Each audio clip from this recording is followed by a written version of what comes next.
ഒക്കെ പറഞ്ഞിട്ട് ഒടുവിൽ മറക്കരുത് കേട്ടോ. എന്റെ അപ്പൂസിന്റെ കാര്യമില്ല, ഞാൻ മറക്കുവോ? ആ എന്നാ പറഞ്ഞേ, എത്ര മണി എന്നാ പറഞ്ഞേ?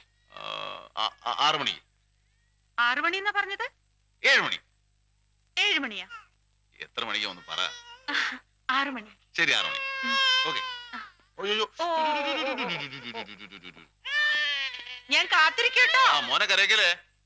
ആ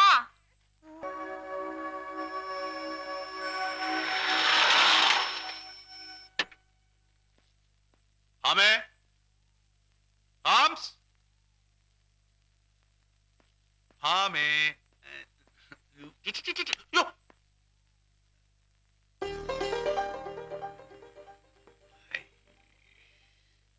ആശുപത്രി കൊണ്ടുവന്ന് പറഞ്ഞിരുന്നില്ലേ 6 മണിക്ക്? ഒടുക്കത്തെ മറവിയ. നിനക്കൊന്ന് ഫോൺ ചെയ്ത് പറഞ്ഞുകൂടായിരുന്നു? അറിയാമല്ലോ ഞാനൊരു മറവിക്കാരനാണ്.